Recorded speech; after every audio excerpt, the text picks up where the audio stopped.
Right. So industrial automation and industry 4.0. So for next 1.5 or 2 hours, we are going to talk about industrial automation, where it is used, how much it is useful, why we need knowledge on industrial automation, and then industry 4.0, which is the upcoming technology, or you can say the demanding technology, which is going to be like launch, or which is going to be very used in industries in upcoming days.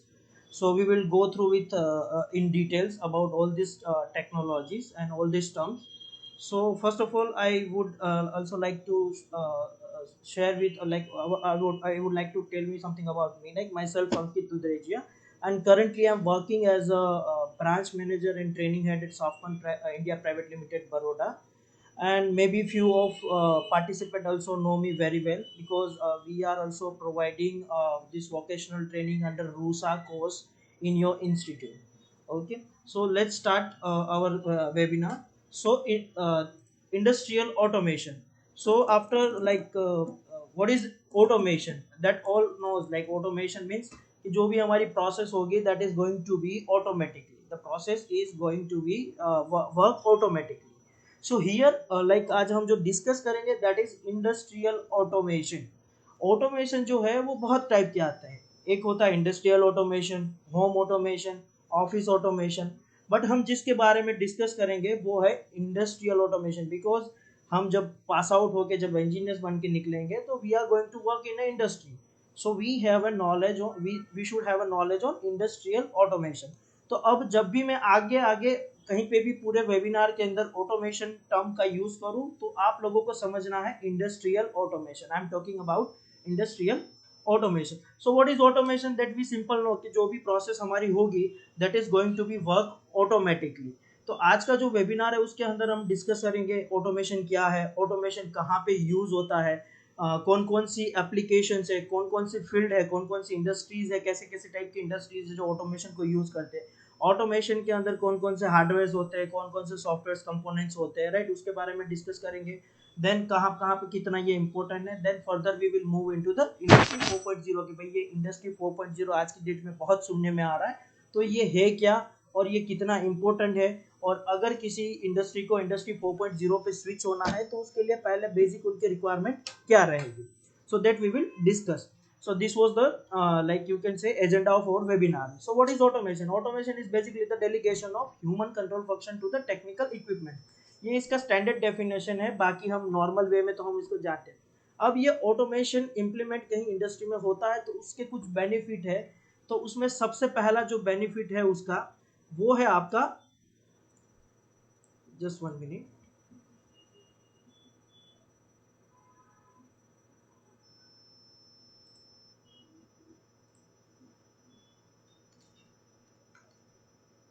सो जो benefit है, that is increasing productivity, reducing cost, then increasing quality and increasing safety working and working condition.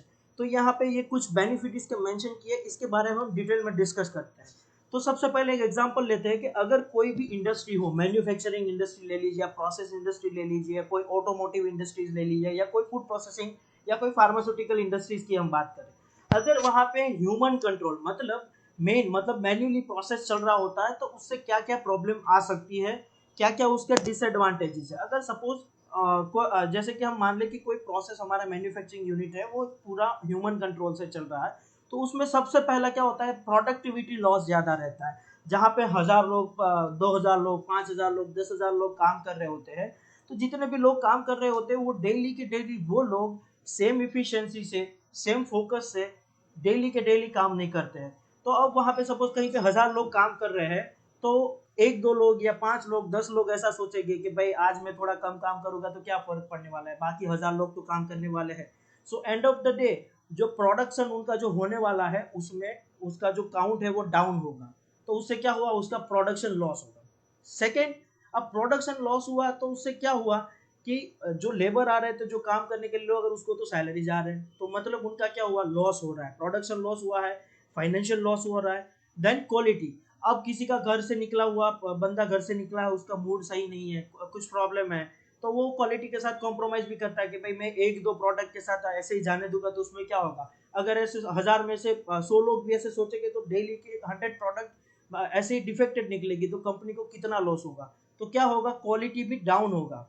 Then अब human कहीं पे काम कर रहा है, कुछ मशीनरीज होती है, जैसे ऑयल एंड गैस प्लांट का आप एग्जांपल ले लो, ऐसी कोई या कोई केमिकल इंडस्ट्रीज होती है। अब वहां पे देखो टेम्परेचर से लेके ये सारी चीज, और इतनी हैजार्डनेस वाला एरिया होता है, अगर उसमें सारा कंट्रोलिंग ह्यूमन के ऊपर ही रहता है तो वहां पे हैजार्डनेस होने के चांसेस ज्यादा है। ह्यूमन की जो लाइफ है, उनकी जो सेफ्टी है, ह्यूमन से लेके मशीन से लेके सबका जो सेफ्टी है वो भी उसमें रिस्क बढ़ जाता है। और ह्यूमन होगा तो डेफिनेटली, ह्यूमन से प्रोसेस चल रहा है तो डेफिनेटली वहां पे एरर होने का चांसेस ज्यादा हो जाता है। तो इसी वजह से क्या होता है कि आपके ये सारे डिसएडवांटेज होते हैं। उसी डिसएडवांटेज को ओवरकम करने के लिए इंडस्ट्रीज में ऑटोमेशन टेक्नोलॉजी का यूज किया जाता है। तो उससे क्या होता है कि आपका पूरा जो प्रोसेस होगा वो अगर मशीन बेस्ड होगा, मशीन मैन्युफैक्चर पूरा मशीन बेस्ड होगा, ऑटोमेटिक प्रोसेस चल रहा है, तो आपका प्रोडक्टिविटी बढ़ेगा, कॉस्ट भी कम हो जाएगा। कॉस्ट कम हो जाएगा, उससे आपका फाइनेंशियल लॉसेस जो हो रहे थे वो भी आपके कम हो जाएंगे। देन क्वालिटी आपका मेंटेन रहेगा। देन आपका मशीन्स के बेस पे आपकी पूरी प्रोसेस चल रही है, स्टैंडर्ड प्रोसेस चल रही है कि भाई इस हिसाब से प्रोसेस हो। सपोज वहां पे 4 प्रोसेस चल रही है, ए प्रोसेस है प्रोसेस बी है, प्रोसेस सी है, प्रोसेस डी है, ये 4 प्रोसेस कंबाइन होके आपका फिर फाइनल प्रोडक्ट निकलता है। तो आपका इंडस्ट्री में अब अगर ऑटोमेशन हम इंप्लीमेंट करते हैं तो क्या होता है, अगर प्रोसेस से प्रॉपरली एग्जीक्यूट होती है तभी जाके प्रोसेस भी एग्जीक्यूट होगी। तो उससे क्या होगा कि आपकी जो मैन्युफैक्चरिंग डिफेक्ट्स होती थी वो डिफेक्ट्स भी आपकी कम हो जाएगी। उसका एक जो नंबर्स है वो भी मैं आपको आगे शो करूंगा कि कितना वो मैन्युफैक्चरिंग डिफेक्ट से कितना जो लॉसेस हो रहा था उसको हम कितना बचा पा रहे with the use of industrial automation technology, right. तो ये है ऑटोमेशन। अब ये ऑटोमेशन यूज कहाँ पे होता है, तो सिंपल सा मैं एक ही लाइन में बोलूं तो एग्रीकल्चर से लेके मतलब स्पेस टेक्नोलॉजी तक कहीं पे भी आप चले जाओ, you will find a automation. Manufacturing हो, असेंबली लाइंस हो, मशीन कंट्रोल हो या मशीन मैन्युफैक्चरिंग हो, पैकेजिंग इंडस्ट्रीज होती है मटेरियल को हैंडलिंग करने के लिए, जैसे आपकी ये वेयर हाउस होता है उसको हैंडल करने के लिए, कहीं पे भी आप चले जाओ वहां पे आपका ये क्या होता है, ऑटोमेशन यूज होता है। अब सिंपल मैंने आपको बताया, अगर ये मेरे पास एक प्लांट है उसके ऊपर मैं ऑटोमेशन इंप्लीमेंट करता हूँ तो उससे क्या बेनिफिट होता है, मैंने बताया आपको, क्वालिटी मेरी इंक्रीज होती है, प्रोडक्टिविटी मेरी बढ़ जाएगी, देन मेरा लेबर कॉस्ट कम हो जाएगा, और मेरा जो फाइनल प्रोडक्ट है, मेरा जो मैन्युफैक्चरिंग है, वो मुझे जो डिजायर, मेरा जो गोल होगा वो मुझे अचीव होगा, और उससे मेरे फाइनेंशियल लॉसेस से लेके सारी चीज कम होगी, and end of the day I will be at a position of profitable position. अब आज की डेट में आप लोगों ने सुना होगा, अब ये इंडस्ट्रियल ऑटोमेशन जो है, ये वर्ड कुछ लोगों के लिए नया होगा, कुछ लोगों ने सुना होगा। तो ये इंडस्ट्रियल ऑटोमेशन जो है एक टेक्नोलॉजी है जिसके अंदर कुछ हार्डवेयर और सॉफ्टवेयर, और उसका हम यूज करके हमारी पूरी प्रोसेस को हम कंट्रोल करते हैं, राइट। जिसके अंदर आपने कुछ लोगों का नाम सुना होगा, पीएलसी और स्काडा, ऐसा नाम सुना होगा। सो उसी की मदद से हम पूरी प्रोसेस को हमारी चलाते हैं और हम ये ऑटोमेशन टेक्नोलॉजी को इम्प्लीमेंट करते हैं। अब आप हर जगह सुन रहे हैं ये भैया ऑटोमेशन हमें आना चाहिए, ऑटोमेशन के बारे में पता होना चाहिए, क्यों? तो उसके पीछे का रीजन है, मैं आपको एक फैक्ट्स उसके पीछे का फिगर्स बताऊंगा। तो आप देख पा रहे हो इसकी इमेज के अंदर कि 2018 के अंदर जो ऑटोमेशन का जो ग्लोबल मार्केट था दैट वाज 157 बिलियंस। मतलब आप समझ सकते हो कि कितना बड़ा मार्केट है। And 2026 within 8 years it is going to be almost double, 296 billion. So आप देख सकते हो कि विद इन 8 इयर्स, अभी तो हम 2020 में हैं, it is almost reached to like 170 billions, and within the next 5 years it is going to be a like 300 billions, approximately 300 billions। तो आज की डेट में आप सोच सकते हो कि इंडस्ट्रियल ऑटोमेशन का कितना बड़ा मार्केट है। सिंपल सा मैं अगर और एक एग्जांपल आपको दूं कि हमारे वहां पे जो गृह उद्योग चलते थे पहले, जहाँ पे ये आप फ्राइम्स और ये सब कुछ खाते थे, राइट। तो ये जो सारी चीज थी वो पहले कैसा था कि वो पूरा मैनुअल प्रोसेस चल रहा था, कि जैसे कि वो फ्राइम्स को मतलब कच्चा मतलब उसका फ्राई फ्राई करेंगे, देन उसका वो मीनबत्ती या ऐसे पैकेजिंग से वो पैकेजिंग करते थे और फिर बाद में वो सेल करते थे। बस आज की डेट में वहां पे 70-80 हजार रुपए में आपको उसकी पैकेजिंग और पूरी प्रोसेस का मशीनरी रेडीमेड मिल जाता है, ऑटोमेटिक प्रोसेस वाला, पीएलसी बेस्ड। उसमें आप अपना रॉ मटेरियल डाल दो, वो फ्राई हो जाएगा, और उसी हिसाब से उसका पैकेजिंग होके आपका फाइनल प्रोडक्ट बाहर निकल जाएगा। तो आज के डेट में जो गृह उद्योग है they are also moving to the automation, बड़ी बड़ी industries they are also switching to the automation, but जो छोटे लोग हैं, जो गृह उद्योग है, they are also moving to the automation. So उसी के बेस पे यू कैन कंसीडर कि इतना मार्केट इसका बड़ा हो रहा है। Now industry is completely going to be dependent on automation, human के ऊपर पूरा डिपेंड करने वाली है नहीं। So if you are like you should have a knowledge on this technology very well, then and then you will be able to survive in future in current industries requirement. सो ये global मैंने आपको एक fact बताया। Then अब इसकी थोड़ी history के बारे में जान लेते हैं कि ये ऑटोमेशन आया कहाँ से। भाई पहले भी सब कुछ हो ही रहा था, तो ये इसकी जरूरत क्यों पड़ गई। तो पहले क्या हो रहा था, जैसे मैंने बताया मैनुअल कंट्रोल हो रहा था। तो मैनुअल कंट्रोल में क्या हो रहा था कि पूरा जो प्रोसेस था वो ह्यूमन के ऊपर था। तो ह्यूमन के ऊपर होगा तो उसके क्या क्या डिसएडवांटेज है, that I already told you कि भाई जो जो हमारे डिसएडवांटेज थे जो मैंने आपको बताया। उसके बाद इंडस्ट्री में लॉन्च हुआ आपका न्यूमेटिक कंट्रोल।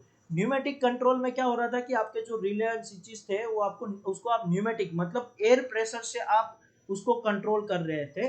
न्यूमेटिक कंट्रोल का मैं आपको सिंपल एग्जांपल दूं, आप अहमदाबाद या सूरत में कभी भी मतलब बीआरटीएस के अंदर आपने ट्रैवल किया होगा, तो वहां पे जो वो उसका जो डोर ओपन होता है, जो उसका डोर ओपन और क्लोज होता है, तो वहां पे आपने सुना होगा जब वो वहां पे ड्राइवर उसको बटन को प्रेस करता है और वो डोर ओपन होता है और वहां पे एयर का एक प्रेशर का आवाज आती है।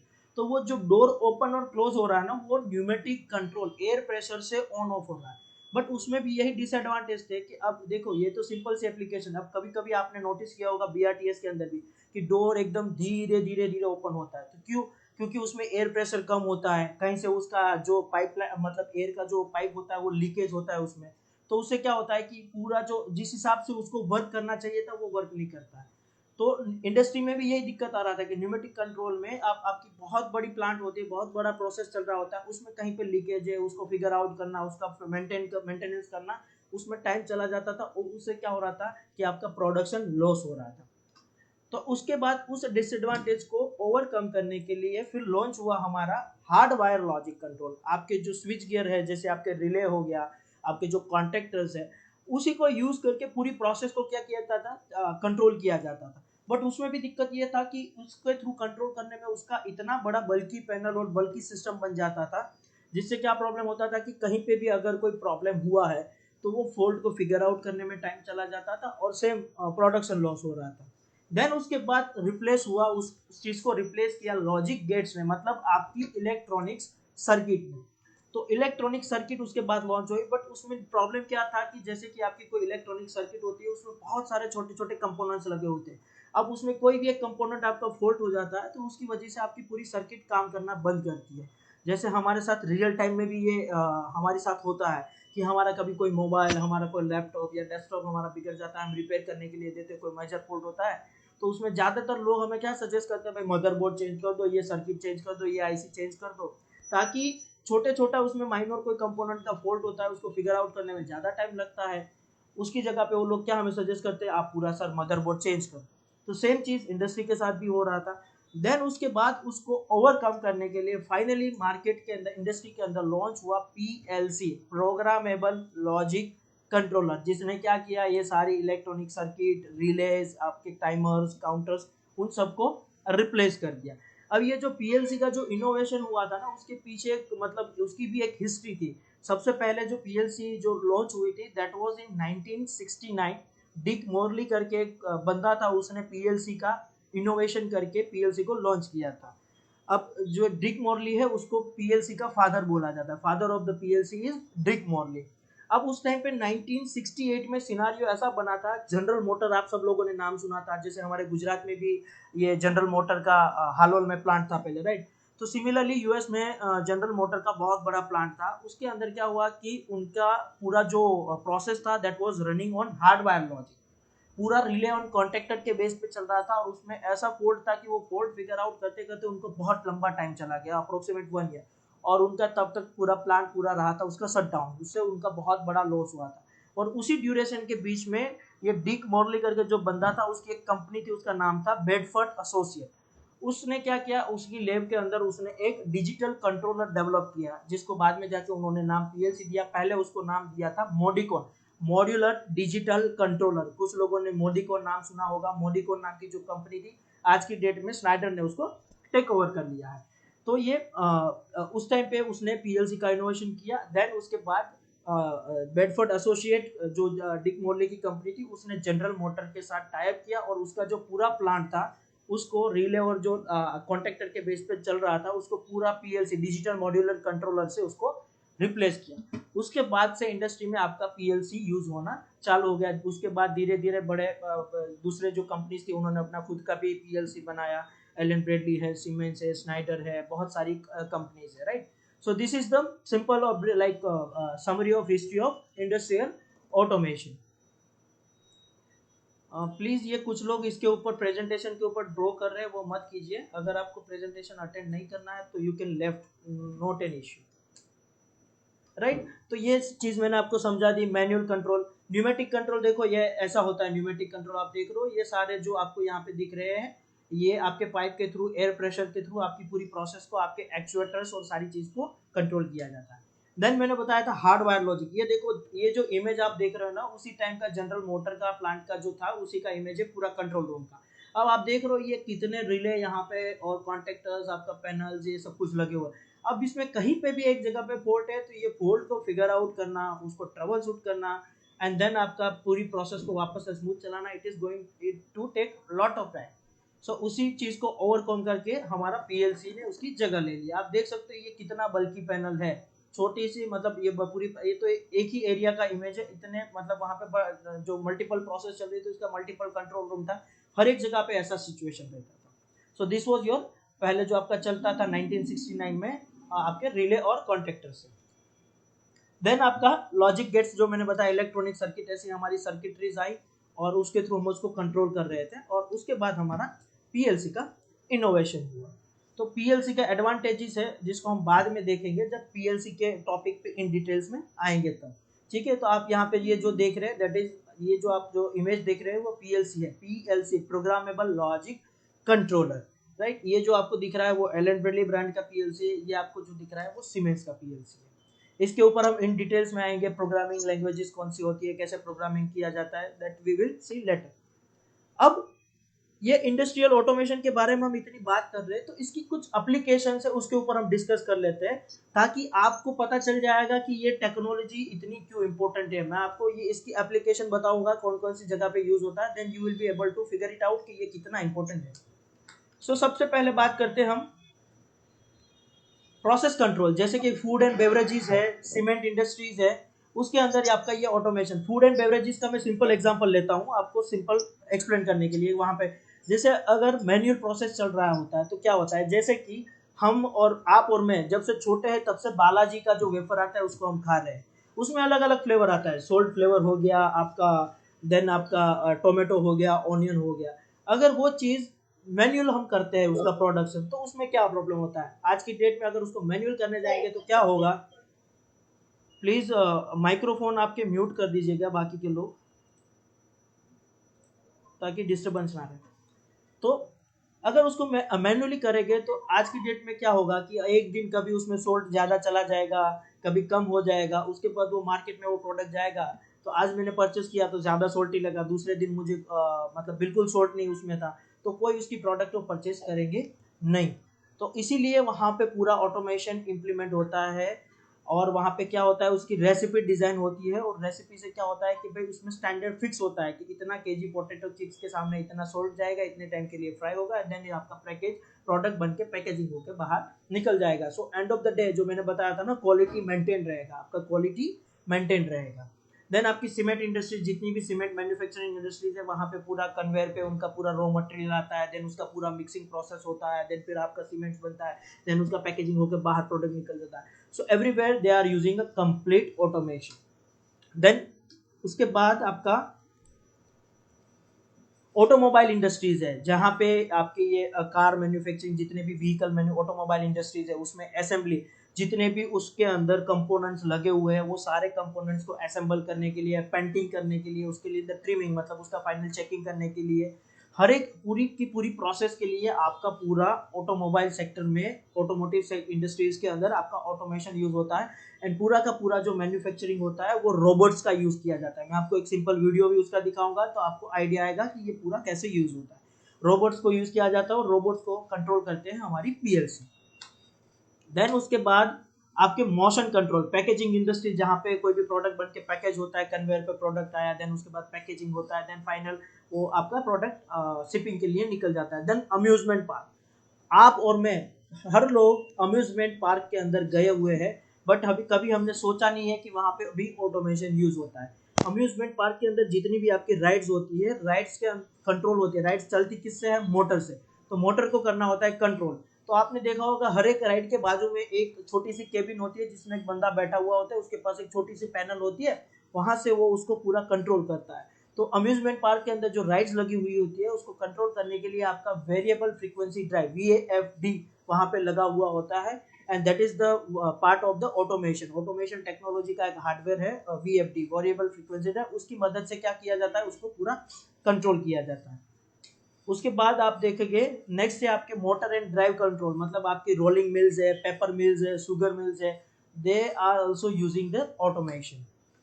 देन आपका infrastructure HVAC, heating ventilation air condition, जैसे कि आप मॉल्स के अंदर जाते हो, कहीं पे मॉल्स में जाते हो तो वहाँ पे पूरा जो आपका उनका जो एयर कंडीशनिंग सिस्टम रहता है, हीटिंग सिस्टम या कूलिंग सिस्टम दोनों, या वेंटिलेशन, वो सारा जो रहता है ऑटोमेटिकली रहता है। उसको भी जो पूरी प्रोसेस उसके टेम्परेचर से लेके सारी चीज़ को कंट्रोल करने के लिए वहाँ पे भी PLC यूज होता है। देन उनके वहाँ पे फायर सिस्टम लगा हुआ होता है, पब्लिक एड्रेस सिस्टम लगा हुआ होता है, ये सारी चीज़ को कंट्रोल करने के लिए वहाँ पे PLC लगाया जाता है उनके कंट्रोल रूम। उसके बाद आपका बैच कंट्रोल, मतलब कोई केमिकल इंडस्ट्रीज है जहाँ पे कोई केमिकल मैन्युफैक्चरिंग होता है, जैसे हमारे यहाँ पे गुजरात की बात करें, अंकलेश्वर, दहेज में और भरूच में जितनी भी इंडस्ट्रीज ले ले केमिकल की, they all are using automation. Then ink और पेंट इंडस्ट्री, जैसे एशियन पेंट का हम एग्जांपल ले लेते हैं, तो उनके पास जो कलर्स कॉम्बिनेशन रहता है, वो कलर कॉम्बिनेशन बनाने के लिए वो स्काडा सिस्टम यूज करके उसका रेसिपी फंक्शन यूज करते हैं कि भाई कलर ए इतना, कलर बी का मतलब इतना, कलर सी इतना, तब जाके आपका फाइनल प्रोडक्ट जो कलर एक कोई एक कलर बनेगा वो उस हिसाब से बनेगा। आपकी जो कोल माइनिंग इंडस्ट्रीज है, they are also using the automation. Then आपके मशीन कंट्रोल, जैसे आपके CNC मशीन आते हैं, आपके जो डाई कटिंग्स और गियर बॉक्स और सारी चीज बनाने के लिए CNC मशीन, उस CNC मशीन के अंदर भी आपका ऑटोमेशन यूज होता है, PLC यूज होता है। देन आपका ग्लास कटिंग जो मशीन से आप यहाँ पे अंकलेश्वर में भी बहुत सारी इंडस्ट्रीज है ग्लास कटिंग की, they are also using the automation. Then आपकी प्लास्टिक मैन्युफैक्चरिंग इंडस्ट्रीज, जैसे कि मैं आपको सिंपल एग्जांपल दूं, आप और मैं, जस्ट 1 मिनट, हम जितनी भी प्रोडक्ट लाइक ये फ्लिपकार्ट, अमेजोन, मिंत्रा उससे मंगा रहे हैं, उसके अंदर जो पैकिंग की जो प्लास्टिक आ रही है, उसका प्रिंटिंग और पूरा प्रोसेस, तो उसका जो मैन्युफैक्चरिंग है, हमारे यहाँ हालोल में एक कंपनी है जो उसका पूरा, उसके पास कॉन्ट्रैक्ट है, दे आर मैन्युफैक्चरिंग, तो उनका जो पूरा प्लांट है, वो पूरा प्लांट जो चल रहा है, it is completely based on automation, right.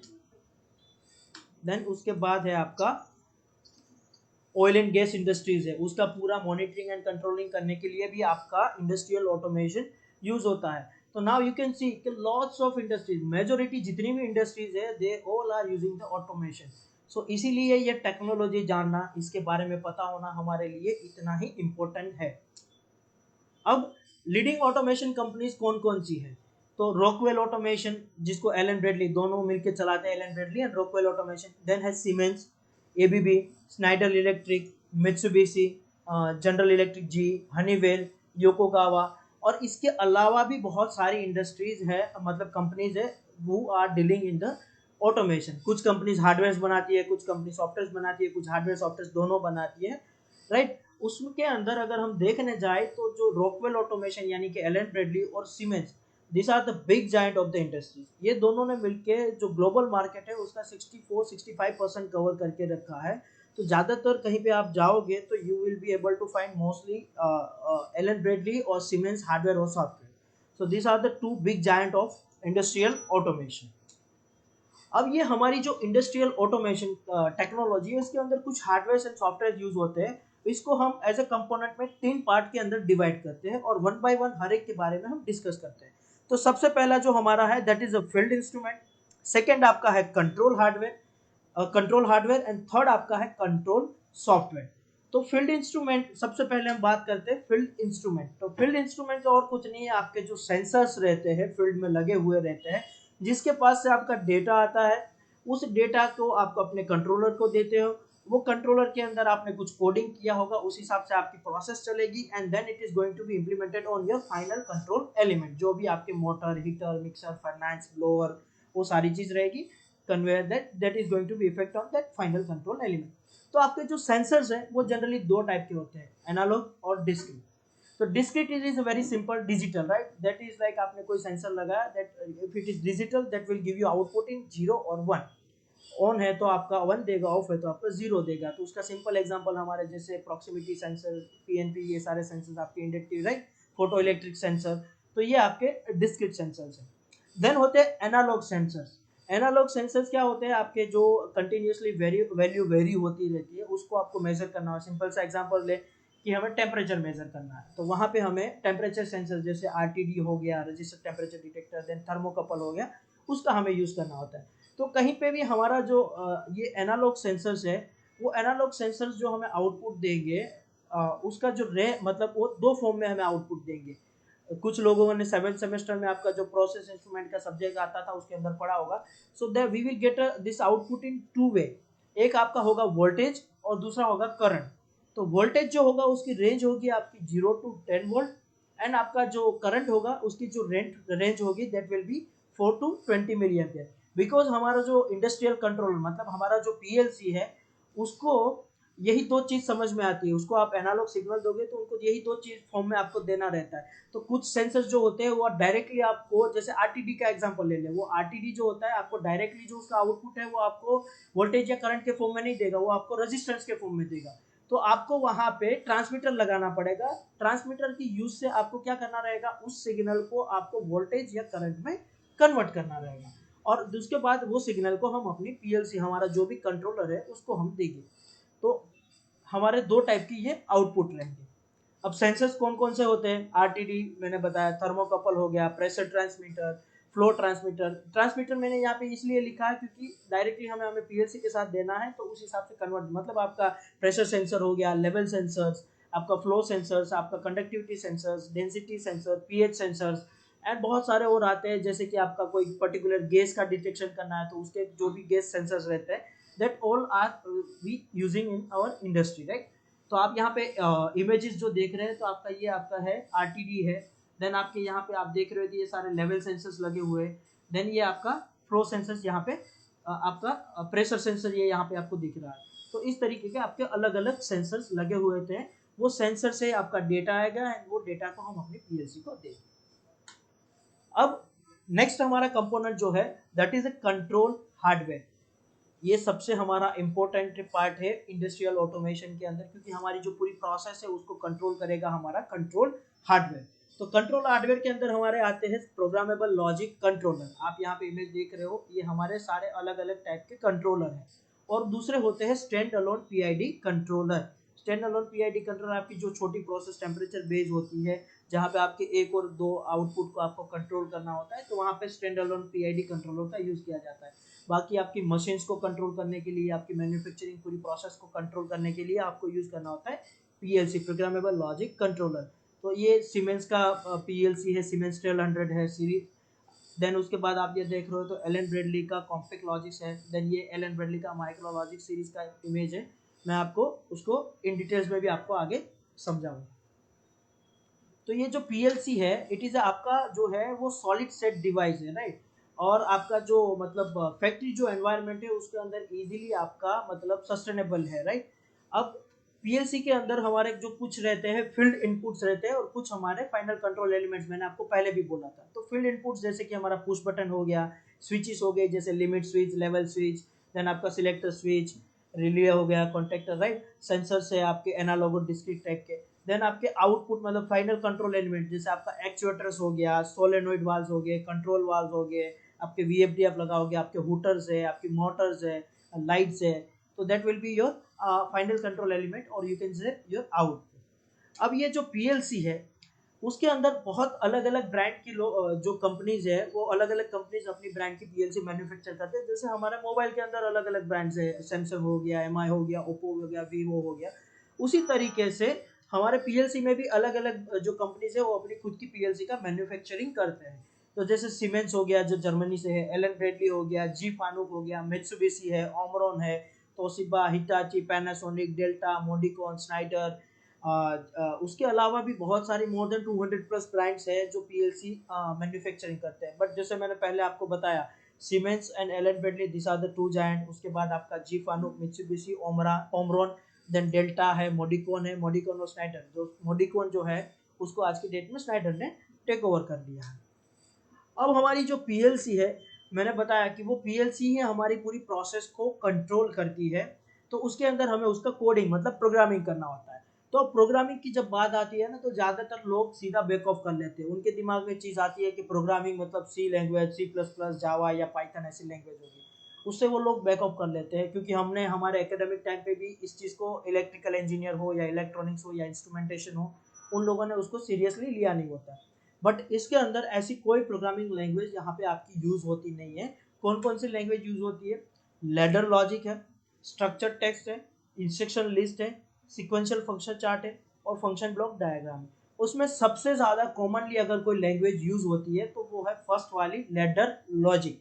वो लैडर लॉजिक कैसा होता है that we will see in very few minute. Then आपका स्ट्रक्चर टेक्स्ट होता है, स्ट्रक्चर के फॉर्म में आपका रहता है। फिर इंस्ट्रक्शन लिस्ट होता है, आप उसको पूरा इंस्ट्रक्शन को आप मेंशन करोगे। देन आपका फंक्शन चार्ट और you can say flow chart, flow chart के फॉर्म में आपका पूरा कोडिंग होता है। Then function block diagram, that is also like ladder के बाद सबसे ज्यादा फिर अगर सेकंड नंबर पे कोई लैंग्वेज यूज होती है तो वो है फंक्शन ब्लॉक डायग्राम। उसके अंदर क्या होता है कि रेडीमेड ब्लॉक दिए हुए होते हैं, just you have to define the parameters. वो कैसे होता है that I will show you. तो सबसे ज्यादा यूज होने वाली जो लैंग्वेज है it is a ladder logic, and second जो आपका है फंक्शन ब्लॉक डायग्राम। अब ये मैं आपको प्रोग्रामिंग सॉफ्टवेयर, अब अलग अलग ब्रांड जो पीएलसी की मैंने बताई, हर एक ब्रांड का प्रोग्रामिंग सॉफ्टवेयर अलग अलग रहता है। आप यहाँ पे जो देख रहे हो वो सीमेंस जो पीएलसी आती है, सीमेंस ब्रांड जो है उसका जो प्रोग्रामिंग सॉफ्टवेयर है totally integrated automation, TIA portal करके एक सॉफ्टवेयर है, उसका आपको यहाँ पे लेआउट दिख रहा है। ये जो लेआउट है ये, इसके अंदर यहाँ पे कोई प्रोग्रामिंग नहीं है, बट ये नेटवर्किंग का लेआउट है कि आपके एक सिस्टम के साथ कितनी पीएलसी, कोई ड्राइव है, देन आपके एक्स्ट्रा इनपुट आउटपुट कार्ड्स है, वेरिएबल फ्रीक्वेंसी ड्राइव्स है, सबको कनेक्ट किया हुआ है इतने ड्राइव्स को। ये एक इंडस्ट्री में जो प्रोग्राम बनाया हुआ था उसी का आपको यहाँ पे मैंने ये इमेज दिया हुआ है। अब बात करते हैं हम ये प्रोग्रामिंग कैसे होती है। तो प्रोग्रामिंग जो है it is a very simple, easily आप इसको लर्न कर सकते हो, समझने में भी इजी है। आपको यहाँ पे जो इमेज दिख रहा है it is a image of ladder logic. Ladder logic क्या होता है जनरली कि आप जो आपके एसएलडी डायग्राम्स बनाते हैं उसके अंदर जैसे क्या होता है आपका, इस तरीके से आपके दो लेटर्स रहते हैं, उसके बीच में आप अपने कंपोनेंट्स को प्लेस करके आप अपना लॉजिक बनाते हो। तो यहाँ से आपका फेज पास हो रहा होता है एंड यहाँ से आपका न्यूट्रल, तो यहाँ से ऐसे आपका फेज और न्यूट्रल कनेक्शन रहता है। उसके बीच में आप अपना लॉजिक को, जो भी लॉजिक बनाओगे वो लॉजिक एग्जीक्यूट होने वाला है।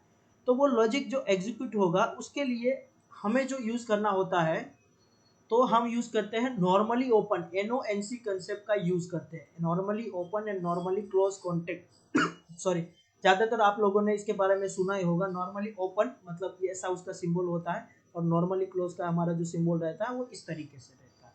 तो normally open and normally close contact का ही यूज करके, और उसके बाद आपके जो प्रोग्रामिंग सॉफ्टवेयर है उसके अंदर जो रेडीमेड इंस्ट्रक्शन दिए होंगे उस इंस्ट्रक्शन का ही यूज करके आप अपने पूरे प्रोग्राम को प्रोग्राम का लॉजिक बना पाएंगे।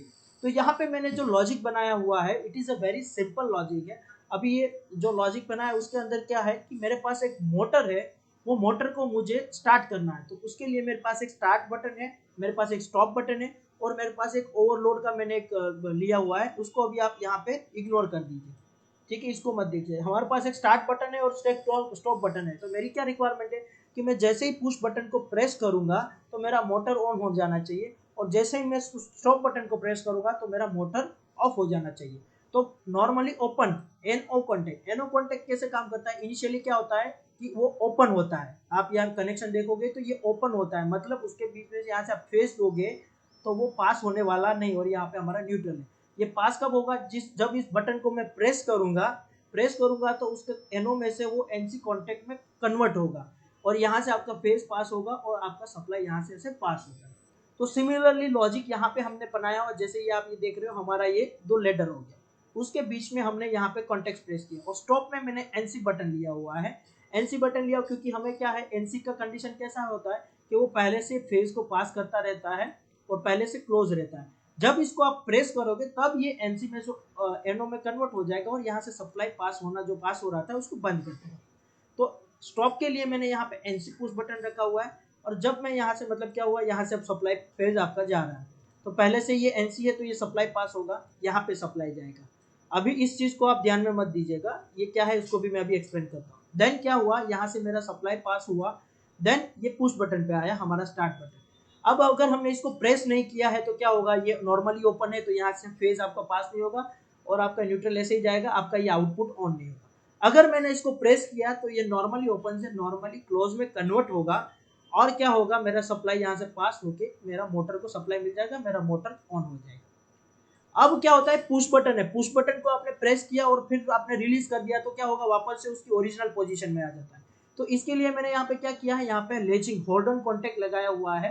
ये हमारे पीएलसी प्रोग्रामिंग सॉफ्टवेयर ही हमें ये फैसिलिटी देता है कि उसके अंदर क्या किया है, ये जो मोटर है उसी का मैंने यहाँ पे एक होल्ड ऑन कॉन्टेक्ट उसी एड्रेस के साथ मैंने यहाँ पे लगा दिया है। एड्रेसिंग पैटर्न में इसको बाद में आपको समझाता हूँ। यहाँ पे लगा दिया तो उससे क्या होगा कि एक बार जैसे ये आउटपुट ऑन हुआ तो ये मेरा यहाँ पे ये कॉन्टेक्ट ऑन हो जाएगा। ये कॉन्टेक्ट ऑन हो जाएगा तो क्या होगा, इसका जो मैंने लॉजिक बनाया है इसको मैंने क्या किया है, पैरेलल कनेक्शन मतलब और गेट लगाया हुआ है। और गेट लगाया, उससे क्या हुआ कि कोई भी एक ऑन होगा तो मेरा यहाँ से जो इधर ये बंद भी है बट मेरा ये एक बार ऑन हो चुका तो यहाँ से मुझे कंटिन्यूसली क्या होगा, मेरा सप्लाई पास होता रहेगा। इससे क्या होगा, मेरा मोटर ऑन का ऑन रहेगा, राइट। तो ये सिंपल मेरा लैडर है। अब लैडर लॉजिक इतना सिंपल ही है और उसके बाद उसकी जो इंस्ट्रक्शन होती है अभी मैं प्रैक्टिकली भी आपको इसको दिखाता हूँ, ठीक है। अब ये था मैंने बताया सिमेंस जो है उसका सॉफ्टवेयर है टीआई पोर्टल। अगर आप एलन ब्रेडली का भी सॉफ्टवेयर ले लो, स्नाइडर का भी ले लो, डेल्टा का भी ले लो, मित्सुबिशी का भी ले लो, उसका जो लेटर लॉजिक स्टार्ट स्टॉप हमने जो ये मोटर को ऑन ऑफ करने के लिए बनाया है वो इसी तरीके से हर एक ब्रांड की पीएलसी के अंदर बनेगा। वर्ल्ड की कोई भी ब्रांड की पीएलसी उठा लो, उसके अंदर लेडर लॉजिक अगर आपको मोटर को ऑन करने का स्टार्ट स्टॉप से बनाना तो इसी तरीके से बनेगा। जो डिफरेंस आएगा वो डिफरेंस आएगा उसका, आप यहाँ पे देख लो, ये जो परसेंटेज I01 है उसको बोलते हैं उसका एड्रेस, कि इस एड्रेस पे ये 1 नंबर वाले इनपुट के एड्रेस पे पीएलसी पे हमने कनेक्ट किया है। अगर आप देख रहे हो तो ये मेरे पास एक सपोज ये पीएलसी है, तो ये पीएलसी में ये मेरे ऊपर इनपुट्स है और ये मेरे आउटपुट्स है। तो उससे क्या होगा कि आपके इनपुट्स के ये नंबर होते हैं, 0 number, 1 number, 2 number, 3 number, 4 number. तो जिस हिसाब से आपके पास पीएलसी होती है उस हिसाब से उसके अंदर की 10 इनपुट आउटपुट की भी पीएलसी आती है, 20 की भी होती है, 32 भी होती है, 40 भी होती है, उससे ज्यादा रिक्वायरमेंट रहती है। तो पीएलसी के अंदर क्या होता है, ये जैसे आप देख रहे हो 3 टाइप की पीएलसी होती है। ये जो आप देख रहे हो ये आपका कॉम्पैक्ट टाइप का पीएलसी है, मतलब उसके अंदर फिक्स्ड इनपुट और आउटपुट रहते हैं। कॉम्पैक्ट के अंदर आपके इनपुट आउटपुट फिक्स रहते हैं। दूसरा जो होता है वो हाइब्रिड टाइप का होता है, जैसे कि मैंने आपको यहाँ पे दिखाया था ना,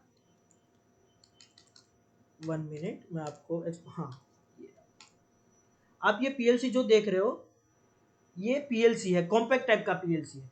बट ये हाइब्रिड भी आता है, पीएलसी हाइब्रिड। उसमें क्या होता है, पीएलसी के अंदर जो अगर कंपोनेंट हम देखें तो एक होता है पावर सप्लाई, दूसरा होता है सीपीयू एंड थर्ड्स होते हैं हमारे इनपुट आउटपुट मॉड्यूल्स। तो कॉम्पैक्ट पीएलसी जो होती है उसके अंदर तीनों इनबिल्ट्स होते हैं, आपका सीपीयू, आपका पावर सप्लाई और आपके इनपुट आउटपुट मॉड्यूल। अब हाइब्रिड पीएलसी में आपको थोड़ा एक एक्स्ट्रा फैसिलिटी मिलता है कि आपका जो पीएलसी है वो तो कॉम्पैक्ट होता है, इनपुट आउटपुट और सीपीयू आपके सारे इनबिल्ट है, बट आप सर्टेन लेवल तक कुछ मॉड्यूल्स को कनेक्ट करके आप अपने इनपुट आउटपुट की कैपेसिटी को बढ़ा सकते हैं। और तीसरा होता है आपका मॉड्यूलर टाइप का पीएलसी, वो भी मैं आपको दिखा रहा हूँ। आप यहाँ पे ये जो देख रहे हैं it is a modular type PLC. Modular type में क्या होता है, आपका सीपीयू का भी मॉड्यूल अलग होता है, पावर सप्लाई का भी मॉड्यूल अलग होता है, देन आपका इनपुट आउटपुट का भी मॉड्यूल अलग, मॉड्यूल जो रहता है वो अलग अलग रहते हैं। तो अलग अलग मॉड्यूल को आप अपने पीएलसी पे, मतलब आपकी ये पीछे जो होता है ये रैक बोला जाता है या चेसिस बोला जाता है, उसके ऊपर आप अपने मॉड्यूल्स को अलग अलग प्लेस करोगे। तो ये जो रहता है इसको बोलते हैं आपका मॉड्यूलर पीएलसी, राइट। सो ये हमारी 3 टाइप की पीएलसी रहती है। Let me clear it, let's continue. तो हम जो बात कर रहे थे, डिस्कस कर रहे थे, दैट वाज ऑन एड्रेसिंग पे हम डिस्कस कर रहे थे।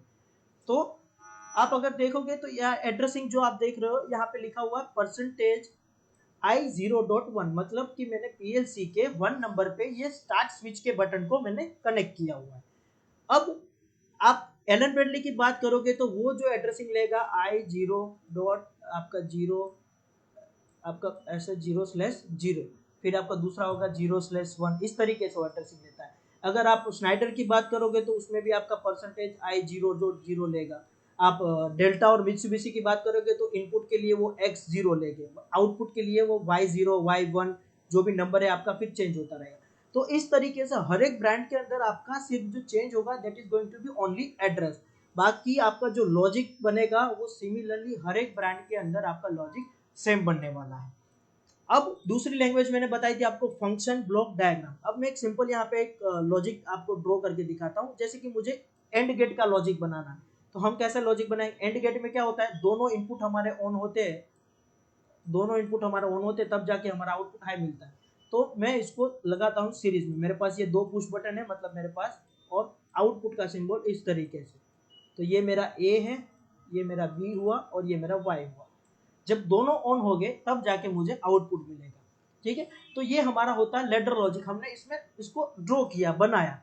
बट फंक्शन ब्लॉक डायग्राम के अंदर क्या होगा, इसका आपको रेडीमेड इंस्ट्रक्शन आपको मिल जाएगा। तो रेडीमेड इंस्ट्रक्शन कैसा होता है मैं आपको शो करता हूं। अब आप ये देख रहे हो, ये रेडीमेड ब्लॉक बना हुआ है। अब देखो हमने एंड लॉजिक बनाया था, आप ये इमेज देख पा रहे हो, तो यहाँ पे देखो ये एंड जो है आपका रेडीमेड है, ये एंड गेट का लॉजिक रेडीमेड बना हुआ है। अब हमने वहां पे लॉजिक बनाया था, उसको एड्रेस देना था, यहाँ पे सीधा आप इस दोनों पैरामीटर, दोनों इनपुट पैरामीटर पे आप एड्रेस दे दो, ये आपका आउटपुट है।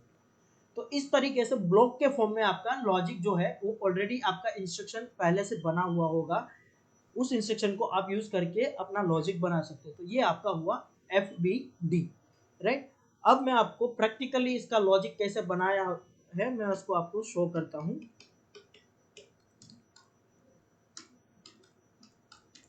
Just 1 minute.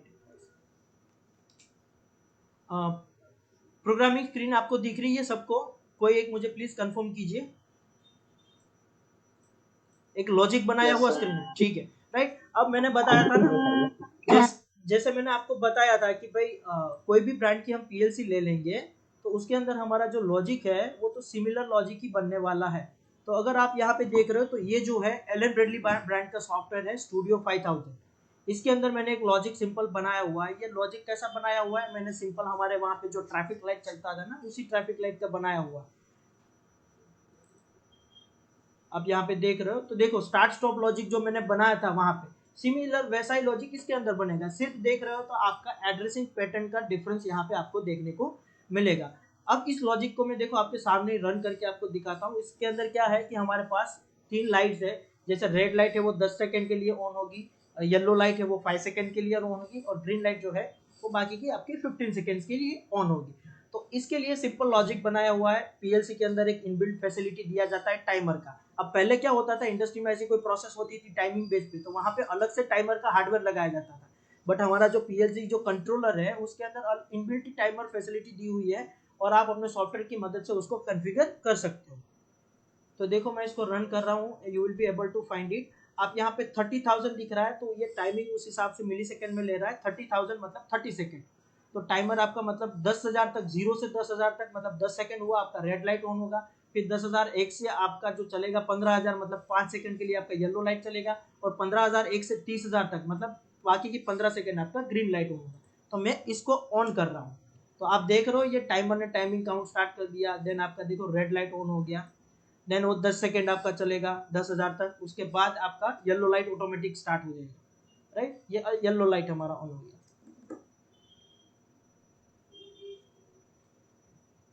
ये अभी हमारा 15 सेकेंड तक ग्रीन लाइट चलेगा, और उसके बाद ये प्रोसेस कंटिन्यूअसली रिपीट चलता रहेगा। तो इस तरीके से सिंपल हम अपने, ये देखो लेडर लॉजिक इतना सिंपल है, रेडीमेड ब्लॉक दिए हुए हैं, आपको सिर्फ कॉन्फ़िगर करना होता है। So easily you will be able to learn about the ladder logic. ये देखो वापस से रेड लाइट, ये प्रोसेस कंटिन्यूअसली आपका चल रहा है। तो ये आपका हो गया, मैंने बताया जैसे आपका ये लॉजिक हो गया लेडर लॉजिक। अब मैंने बताया था आपको होता है एफबीडी, फंक्शन ब्लॉक डायग्राम। तो वो अभी मैं आपको दिखा देता हूँ फंक्शन ब्लॉक डायग्राम।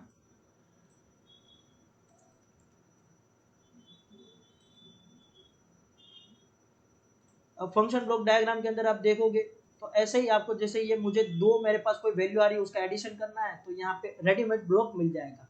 उसके अंदर आप उसके इनपुट्स दे दो, आपको आउटपुट में वो वैल्यू का कैलकुलेशन करके आपको दे देगा। So it is a very simple, right. तो कोई भी ब्रांड का, जैसे मैंने बताया पीएलसी हम ले लेंगे, उसमें जो लॉजिक बनेगा that is going to be same. तो ये था हमारा पीएलसी, राइट। उसके अंदर हम प्रोग्रामिंग करते हैं। देन हमारा होता है कंट्रोल सॉफ्टवेयर। अब कंट्रोल सॉफ्टवेयर की जरूरत क्यों पड़ती है? जैसे कि हमने पीएलसी की मदद से पूरी प्लांट को ऑटोमेटिक करवा दिया, अब प्रोसेस ऑटोमेटिक चल रहा है, तो क्या हर बार हम वहां पे जाके हमारी कंट्रोल पैनल के अंदर या कहीं पे देखेंगे कि क्या प्रोसेस चल रहा है, कहीं पे कोई अलार्म फॉल्ट तो कहीं पे कोई फॉल्ट तो नहीं आया है, कितना पैकेज मतलब कितना प्रोसेस चल रहा है, कितना मैन्युफैक्चरिंग हो गया, उसका काउंट देखना है। तो उसके लिए हम वहां पे फील्ड में जाएंगे हर बार देखने के लिए, तो हमारा ऑटोमेशन करने का कोई मतलब नहीं है। उसके लिए हम कंट्रोल सॉफ्टवेयर यूज करते हैं स्काडा। स्काडा का फुल फॉर्म है supervisory control and data acquisition. जैसा ही इसका नाम है वैसा ही इसका काम है। स्काडा सुपरवाइजरी मतलब आपकी जो प्रोसेस चल रही है उसको वो सुपरवाइज करेगा, मॉनिटर करेगा। जैसे हमारे क्लास में मॉनिटर होता है, सबको मॉनिटर करता है, वैसे ही पूरी प्रोसेस को ये मॉनिटर करेगा। देन कंट्रोल मतलब क्या करेगा यहाँ से, मतलब ये सुपरवाइजरी जो है, ये स्काडा है, एक सॉफ्टवेयर है, वो आपके कंट्रोल रूम में आपके सिस्टम में होगा। तो आप वहां से बैठ के ही आपकी प्रोसेस को मॉनिटर करोगे, सुपरवाइज करोगे, आप कंट्रोल भी कर पाओगे, आप उसका पीएलसी के साथ कम्युनिकेशन करेंगे हम, तो उसको वहां से अपने कंट्रोल रूम से बैठ के ही उसको मॉनिटर भी करेंगे और कंट्रोल भी करेंगे। एक एग्जांपल लेता हूँ, जैसे कि हमारा कोई बॉयलर है, बॉयलर का टेम्परेचर सपोज 200 डिग्री से ऊपर नहीं जाना चाहिए, 200 डिग्री से ऊपर जाए तो फील्ड में वहां पे हूटर लगा हुआ है, वो हूटर बच जाना चाहिए, ऐसा हमने लॉजिक बनाया। और हमारा जो कंट्रोल रूम में जो ऑपरेटर बैठा है उसको अपनी स्क्रीन पे पॉपअप मिल जाएगा कि भाई बॉयलर 1 टेम्परेचर इज हाई। तो अब वहाँ पे दो दो प्रोसेस कर सकते हो आप, ऑटोमेटिक भी आप वहाँ पे, जैसे आप वहाँ पे वाटर स्प्रे कर सकते हो या कूलिंग फैन ऑन कर सकते हो, और आप स्काडा से भी करवा सकते हो, राइट। तो आप अपने सिस्टम के अंदर ऐसा डिजाइन करोगे, आपको वहाँ पे अपने सिस्टम पे भी अलार्म मिल जाएगा, कंट्रोल रूम में जो बंदा बैठा हुआ है उसको, और वहाँ पे फील्ड में हूटर भी बजेगा। अगर फील्ड में किसी को कुछ पता नहीं चला, तो प्रॉब्लम हुआ है, कुछ भी दिक्कत हुई है, हूटर नहीं बज पाया, तो ऑपरेटर जो बैठा है उसको भी वहाँ पे पता चल जाएगा and he will be able to control also. And then होता है डेटा एक्विजिशन। डेटा एक्विजिशन मतलब कि आपकी जो पूरी प्रोसेस चल रही होती है उसका डेटा एक्वायर करके स्टोर करके रखेगा, ताकि उसको आप बाद में कभी भी एनालिसिस कर सकते हो, आपको जो भी जरूरत पड़ी उसमें आप उसको यूज कर सकते हैं। जैसे टेम्परेचर है तो टेम्परेचर का डेटा आप अपने यूजर फ्रेंडली कोई भी सॉफ्टवेयर में स्टोर कर सकते हो, ताकि बाद में जब भी कोई आके आपसे मांगे कि भाई ये डेट में बॉयलर का टेम्परेचर क्या था, कितनी बार अलार्म आए, तो वो डेटा को वो एक्वायर करके स्टोर करता रहेगा। अब जो ये स्काडा सॉफ्टवेयर है उसके फीचर्स है, तो कौन कौन, जैसे हम कोई मोबाइल परचेस करते हैं उसके फीचर्स होते हैं ना, कि भाई हमारा इतना जीबी रैम, इतना कैमरा, ये इतना स्क्रीन साइज। सिमिलरली इसके फीचर्स है, इस फीचर्स को यूज करके हम अपनी प्रोसेस को मॉनिटर एंड कंट्रोल करते हैं। तो उसमें सबसे पहला होता है जीयूआई, ग्राफिकल यूजर इंटरफेस, जिसको डायनामिक प्रोसेस ग्राफिक भी बोलते हैं। तो वो जीयूआई मतलब क्या हुआ कि जैसे मैं एक एग्जांपल लेता हूँ, ये जो कोको कोला कोल्ड ड्रिंक्स जो बन रहा है उसकी जो मैन्युफैक्चरिंग इंडस्ट्रीज है, वहां पे क्या होता है, कन्वेयर बेल्ट पे बोटल्स आती है, उसका वीडियो भी आपको मैं दिखाऊंगा अभी। देन उसके बाद उसमें फिलिंग होता है, देन कैपिंग होता है, लेबलिंग होता है, देन पैकेजिंग होता है।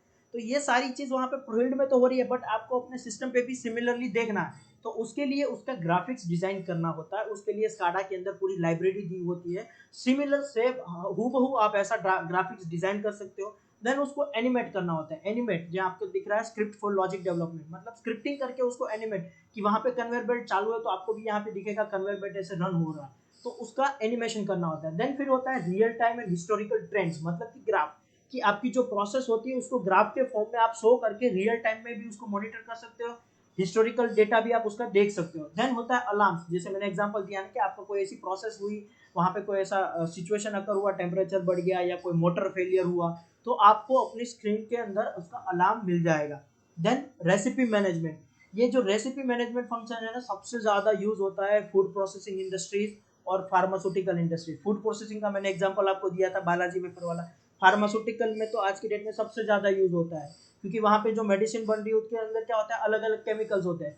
तो केमिकल्स में क्या होता है, 0.11 ml का भी डिफरेंस आ जाता है। अगर ह्यूमन के ऊपर डिपेंड रहेगा तो आपका जो आउटपुट है, अगर फीवर है, फीवर मतलब फीवर मिटाने की दवा कर रहे हैं और फीवर बढ़ जाएगा, ऐसी दवाई बन जाएगी, तो क्या होगा। तो वहां पे रेसिपी मैनेजमेंट यूज होता है कि केमिकल की पूरी रेसिपी बनती है और रेसिपी को कंट्रोलर में लोड करवाई जाती है, उसी के अकॉर्डिंग वहां पे जो कंट्रोल वाल्स लगे हुए थे उसी के हिसाब से उतना केमिकल्स आपका मिक्स होता है और आपका फाइनल प्रोडक्ट जो भी है वो बन के निकलता है, राइट। तो वो रेसिपी मैनेजमेंट। देन होता है सिक्योरिटी, आज की डेट में सिक्योरिटी इज मस्ट। हम हमारे मोबाइल को भी नहीं छोड़ते हैं, मोबाइल के अंदर भी हम क्या करते हैं, स्क्रीन लॉक का पासवर्ड अलग, व्हाट्सएप का अलग, सेटिंग का अलग। तो ये तो इंडस्ट्री है, स्काडा है, स्काडा से आप मॉनिटर एंड कंट्रोल भी कर सकते हैं। तो स्काडा के अंदर भी मल्टी लेवल एक्सेस सिक्योरिटी आप दे सकते हो, कि जैसे कि क्या होता है उसके अंदर, आपका प्लांट हेड का बंदा है तो उसके पास उस हिसाब से एक्सेस होगा, ऑपरेटर लेवल का बंदा है तो वो सिर्फ ऑपरेट कर पाएगा, मतलब देख पाएगा, फिर कोई इंजीनियर लेवल का बंदा है तो वो टेम्परेचर को कम ज्यादा कर पाएगा उसके पास, उस हिसाब say that depends on you कि आप किस हिसाब से राइट्स देना चाहते हो, तो that is your multi level access security. Then होता है डेटाबेस कनेक्टिविटी, कि जैसे कि मैंने बताया ना, आपको कोई भी डेटा को स्टोर करना है, आपके कोई भी यूजर फ्रेंडली सॉफ्टवेयर, जैसे कि मुझे टेम्परेचर का डेटा स्काडा में शो करना है, स्टोर करना है, उसके बाद में उसको बाद में यूज करना है, that you can do it with the help of this DDA function, dynamic data exchange, जो इसका फंक्शन है उसको यूज करके। अब स्काडा के भी अलग अलग ब्रांड्स के स्काडा सॉफ्टवेयर आते हैं, जैसे वंडरवेयर, इंटच, वंडरवेयर कंपनी का इंटच नाम का स्काडा आता है, सीमेंस का विंसीसी है, एलन ब्रेडली का RSU32 फैक्ट्री टॉक आता है, स्नाइडर का विजुअल साइटेक है, जी फानुक का सिंप्लिसिटी है, डेल्टा का DIA व्यू है। तो जिस हिसाब से आपकी एप्लीकेशन हो, जिस हिसाब से आपकी रिक्वायरमेंट हो, उसके कुछ सिलेक्शन क्राइटेरिया रहते हैं, वो उसके इन डिटेल्स में अभी हम जाएंगे नहीं, क्योंकि उसके लिए बहुत टाइम, 3 से 4 घंटे का टाइम लगता है कि उसके सिलेक्शन क्राइटेरिया क्या है, कैसे हम आप सिलेक्ट करेंगे, कौन कौन से पैरामीटर्स को हमें ध्यान में रखना होता है, that we have to look into the SCADA. तो अलग अलग ब्रांड के भी आपके स्काडा आते हैं। अब स्काडा दिखता कैसा है, देखो यहाँ पे मैंने एक सिंपल सा ग्राफिक्स एनिमेशन लिया हुआ है, एक टैंक से केमिकल आ रहा है, वो हीटिंग हो रहा है, हीटिंग होने के बाद मिक्सिंग हो रहा है, कहीं दूसरी फाइनल टैंक में जा रहा है, देन उसका यहाँ पे आपको देखो टेम्परेचर भी दिख रहा है, उसका फ्लो रेट कितना है वो भी दिख रहा है, देन लेवल कितना है पर्टिकुलर टैंक 1 में, लेवल कितना टैंक 2 में कितना, टैंक 3 में कितना, वो यहाँ पे भी शो कर रहा है। उसमें देखो मिक्सिंग हो रहा है तो मिक्सिंग भी यहाँ पे मिक्सर ऑन हुआ, ये सारी चीज आपको दिख रही है। तो इसी तरीके से आपकी पूरी प्रोसेस का स्काडा बना के आप इसको मॉनिटरिंग एंड कंट्रोलिंग दोनों कर सकते हो। जैसे यहाँ पे देखो मिक्सर का स्पीड 2 पे है, आप उसको 1 पे कर सकते हो, 3, मतलब ये हो गया आपका कंट्रोलिंग, यहाँ से मॉनिटर कर रहे हो, यहाँ से कंट्रोल भी कर सकते हो। दूसरा एक ये आप देख रहे हो, दूसरा भी एक स्काडा हुआ है। तो इस तरीके से आप हूबहू सेम ग्राफिक्स, जैसे 3 टैंक होती है उसका मिक्सिंग हो रहा है, सारी हूबहू ग्राफिक्स आप ऐसे बना के इसको मॉनिटरिंग एंड कंट्रोल कर सकते हो।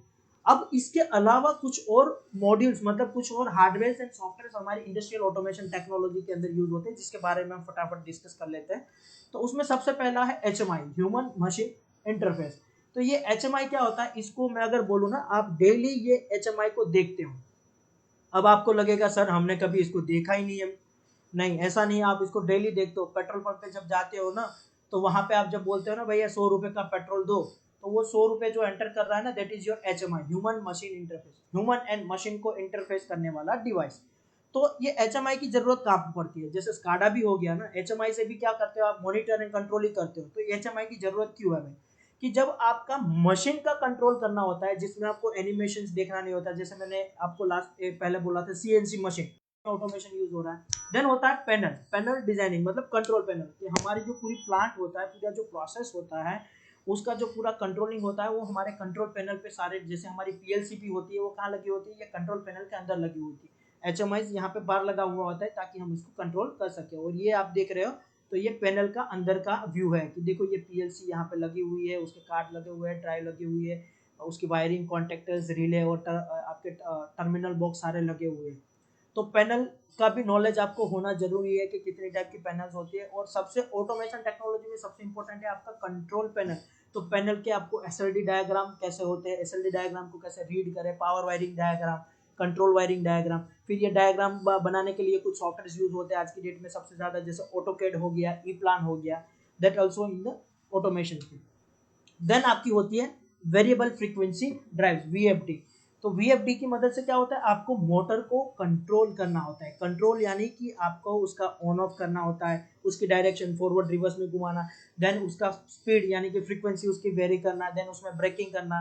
तो ये सारी चीज पहले मैन्युअली होती थी, बट अब क्या हो गया, VFD आपका ये इलेक्ट्रॉनिक्स डिवाइस है, जिसकी मदद से आप इजीली उसको कंट्रोल कर सकते हैं। उसके अंदर अब 3 मेथड आती है, जैसे आप यहाँ पे ये देख रहे हो ना, उसके ऊपर कुछ बटन है, तो इसको कीपैड मेथड, ये बटन की मदद से आप अपनी मोटर को ऑन ऑफ कर सकते हो, और उसका फ्रीक्वेंसी ये जॉब की मदद से आप इसको, ये जो यहाँ पे दिया हुआ है उसकी मदद से आप कंट्रोल कर सकते हो, but it is a very limited.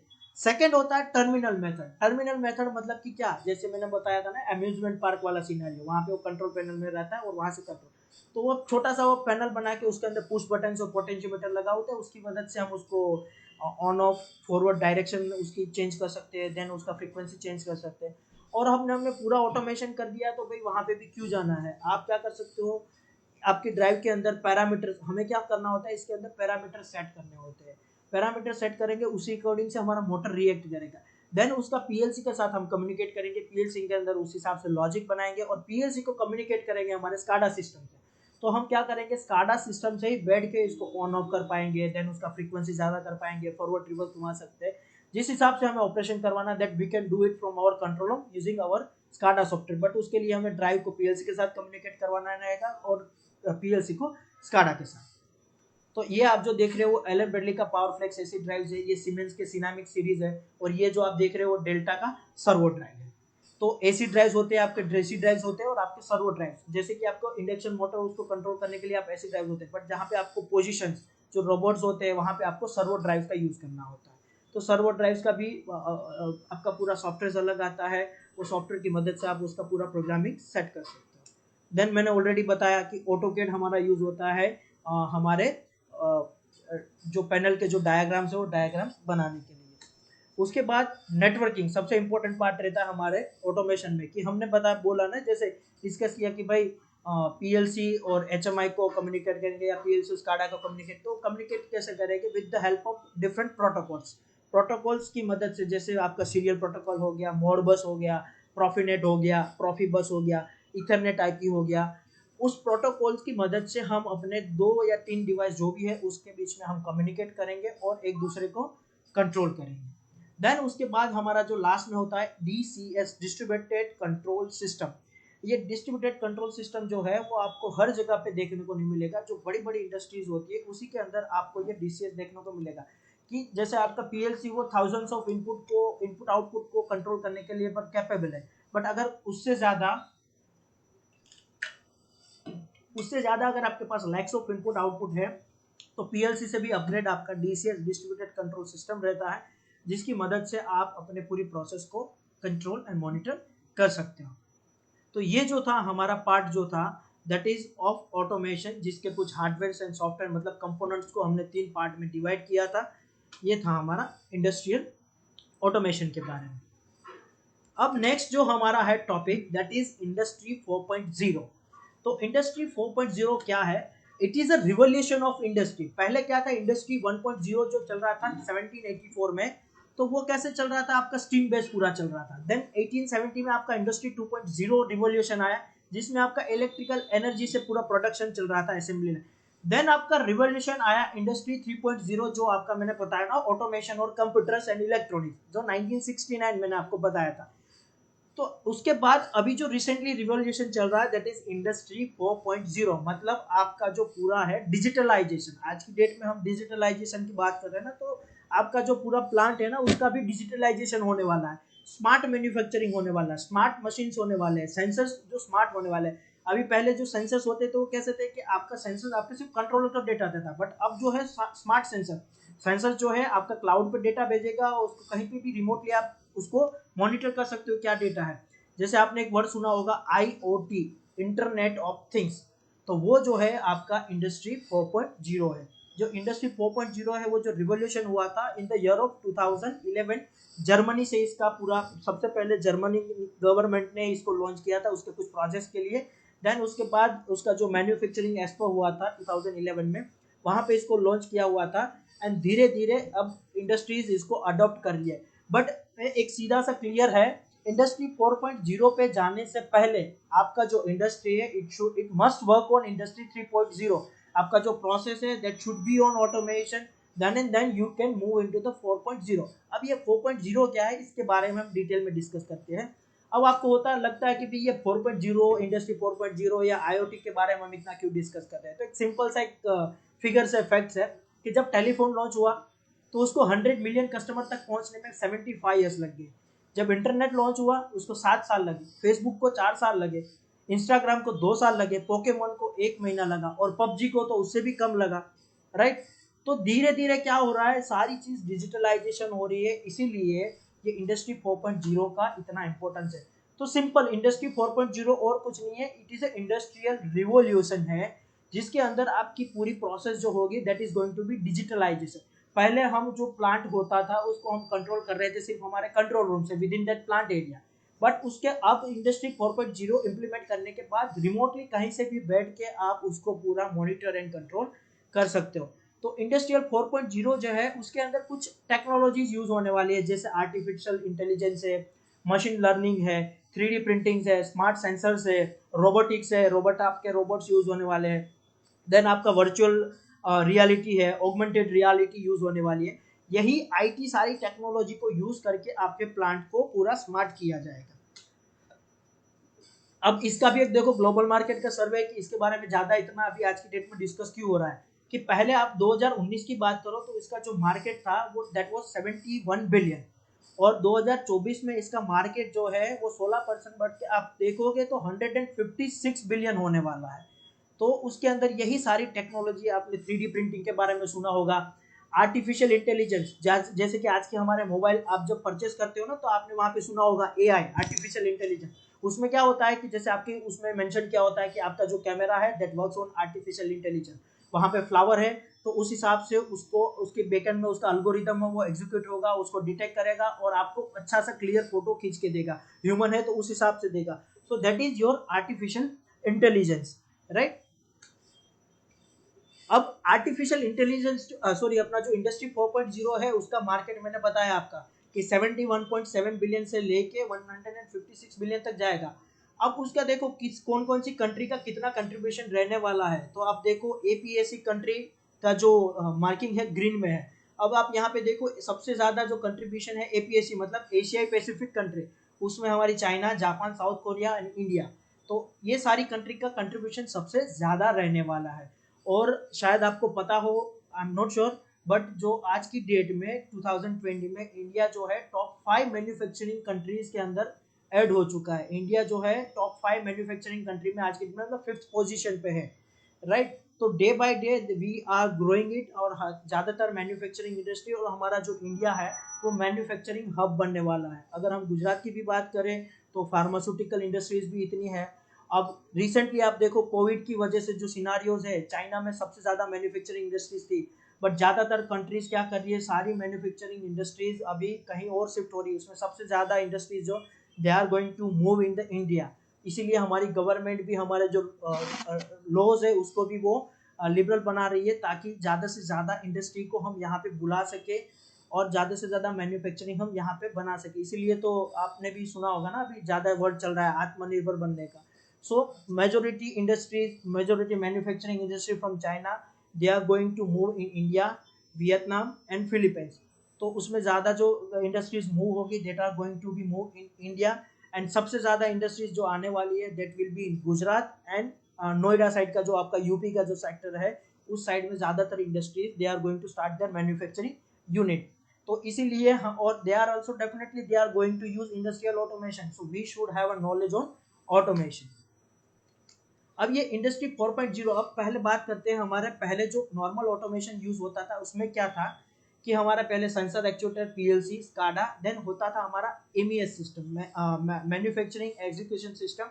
ये पूरा आपका एनालिसिस करता रहता था, आपका जो मैन्युफैक्चरिंग होता था उसका पूरा एनालिसिस करता है, उसका कितना काउंट है, उसकी क्वालिटी, देन वो सारी चीज का एनालिसिस करता रहता था, और उसी बेस पे आप अपने प्रोडक्शन को, आपकी पूरी क्वालिटी को आप इम्प्रूव कर सकते थे। देन उसके बाद यूज होता था आपका ईआरपी सॉल्यूशन, जैसे आपका एंटरप्राइज रिसोर्स प्लानिंग। आज की डेट में ईआरपी सॉफ्टवेयर का यूज धीरे धीरे बढ़ रहा है। Now it is going to be with industry जो होगा ये पूरा मर्ज होगा 4.0 के साथ, मतलब आपका साइबर फिजिकल सिस्टम यूज होगा इंडस्ट्री ऑटोमेशन के अंदर। उसके अंदर ज्यादा जो टेक्नोलॉजी मैंने बताई आपका ऑटोनोमस रोबोट्स का आप यूज करोगे। देन मैंने बताया आप उसका पहले आप कोई भी प्लांट का कमीशनिंग या कुछ भी करने से पहले उसका सिमुलेशन करोगे। देन उसका horizontal and vertical system integration होगा। Horizontal and vertical system integration मतलब कि क्या, कि आपके उसके बेस पे आप फिगर आउट करोगे कि आपकी जो कंपटीटर है उस किस टाइप के प्रोडक्ट बना रहा है, किस हिसाब से बना रहा है, उसकी क्वालिटी क्या है, वो सारी एनालिसिस करके आप अपने प्रोडक्ट के ऊपर उसको इम्प्लीमेंट कर पाओगे। Then industrial internet of things, उसकी मदद से क्या होगा, आप रिमोटली अपनी पूरी प्लांट को कहीं से बैठ के रिमोटली कंट्रोल एंड मॉनिटर कर सकते हो।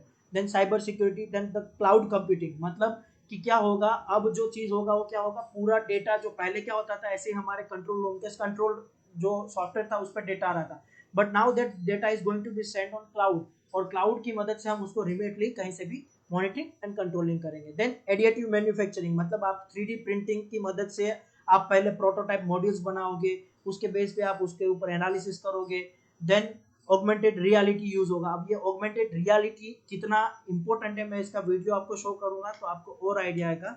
और एक ऑटोमेशन का भी वीडियो है, उसको भी हम देखते हैं।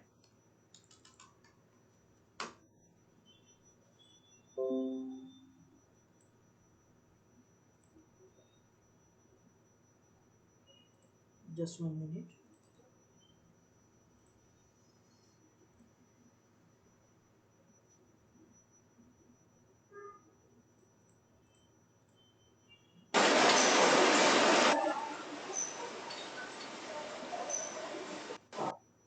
आप देख रहे हो ये वाटर जो मैन्युफैक्चरिंग हो रहा है पूरा आपका पूरा ऑटोमेटिकली हो रहा है।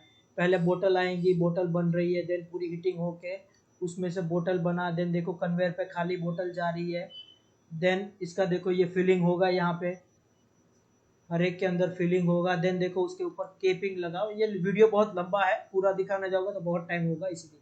देन देखो ऑटोमेटिकली पूरा केपिंग हो गया।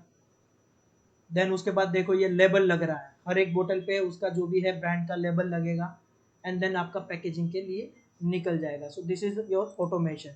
देन मैं आपको दिखाता हूँ जो रोबोटिक के थ्रू मतलब ऑटोमेशन यूज हो रहा है। तो BMW का जो कार का जो मैन्युफैक्चरिंग हो रहा है उसका ये पूरा देखो, ये सारे रोबोटिक्स आर्म्स है, देखो पूरा बोनेट का देखो इसको इंस्टॉलिंग कर रहे हैं। कहीं पे भी ह्यूमन की कोई रिक्वायरमेंट नहीं है इसमें, पूरा रोबोटिक काम, उसके जो भी मतलब पार्ट्स है उसका कटिंग होना, पूरी बॉडी को कैरी करके आ रहे हैं सारे के। देखो अलग अलग जो पार्ट्स हमारे कार में लगे हुए थे, रोबोट्स उसको इंस्टॉल कर रहे हैं। तो कहीं पे भी कोई लूपहोल्स होने का चांसेस नहीं है, पूरी स्टैंडर्ड प्रोसेस के हिसाब से उसका इंस्टॉलेशन होगा। So that is completely based on automation. ये जो रोबोटिक आर्म्स है उसको पूरा कंट्रोल किया जाता है हमारी PLC। ये देखो वेल्डिंग उसके अंदर कर रहे हैं, पूरी बॉडी कन्वेयर पे आ रही है, उसका जो ऊपर का जो है छत उसको लगा रहा है, देखो रोबोट्स उसको फिक्स कर रहे हैं। इतने रोबोट्स देखो हर एक पार्ट्स को अलग अलग पार्ट्स को इंस्टॉल कर रहे हैं। So multiple robots are working on single car, and that is completely on automation. आप देख सकते हो ये पूरा इंजन का देखो पूरा क्वालिटी चेक हो रहा है उसके जो स्टैंडर्ड पैरामीटर है उसके हिसाब से। देन उसके बाद ये देखो आपका बॉडी जो है विदाउट एनी ह्यूमन हेल्प, जो उसका जो भी कोटिंग का जो प्रोसेस है उसके अंदर जा रहा है आपका। देन देखो पेंटिंग होना स्टार्ट हुआ, पूरे रोबोटिक आर्म के थ्रू ही देखो पेंटिंग हो रहा है उसका।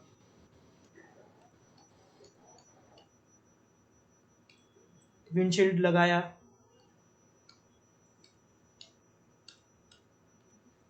सो this is the automation, this is the future of you, right. तो आपको ऑटोमेशन के बारे में पता होना चाहिए। अब ऑगमेंटेड रियलिटी उसका भी एक मैं वीडियो बताता हूँ आपको क्या होता है। देन होता है बिग डेटा एनालिटिक्स। मतलब क्या होता है कि आपकी जो पूरी प्रोसेस चल रही होती है उसका पूरा डेटा आपका क्लाउड पे सेंड होगा, पूरा डेटा वहाँ पे स्टोर होगा। उस डेटा की मदद से उस डेटा को आप एनालाइज करोगे, डेटा को एनालाइज करके आप अपनी प्रोसेस को, अपनी प्रोडक्ट को और इम्प्रूव कर पाओगे। सो दिस इज योर इंडस्ट्री 4.0। अब मैं आपको ऑगमेंटेड रियलिटी कैसे यूज होता है उसका आपको वीडियो दिखाता हूँ।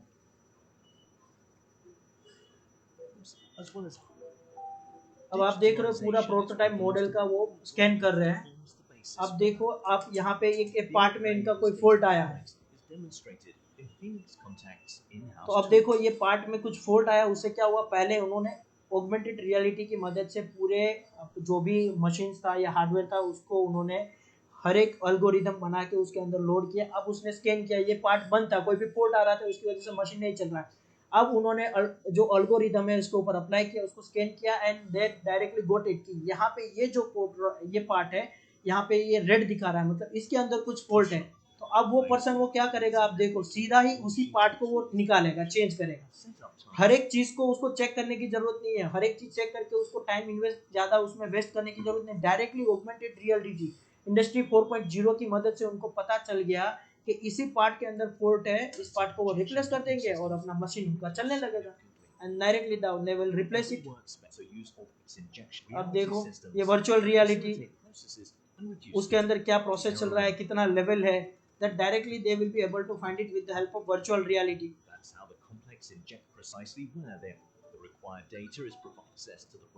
देखो ये हीटिंग है, ये कूलिंग का इंडिकेशन दे रहा है, ये पंप का इंडिकेशन दे रहा है. They directly will get to know by virtual reality also. मैंने बताया था ना VR का यूज करके क्या रेटिंग है, टेम्परेचर क्या है. देखो directly he will be able to see with the VR glass जो उन्होंने गूगल्स लगा के रखा है. So this is the future of all the industries, जिसको बोलते हैं स्मार्ट मैन्युफैक्चरिंग, स्मार्ट इंडस्ट्रीज, जिसको यूज करके आपकी आज की डेट में इंडस्ट्री आगे बढ़ने वाली है. बट उसके लिए पहले इंडस्ट्रियल ऑटोमेशन वहाँ पे होगा.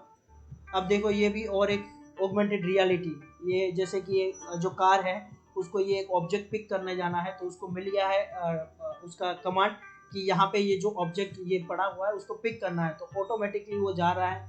उसका आप देख रहे हो तो उसका डिस्टेंस भी वो शो कर रहा है 102 मीटर, 100 मीटर्स. अब देखो वहाँ से कोई कार आई तो उसको वार्निंग भी मिल गया, और वो जो ड्राइवर बैठा है वहाँ पे जो बंदा, उसको यहाँ पे ये प्रोजेक्शन हो रहा है, प्रोजेक्शन उसको देखने को मिलेगा.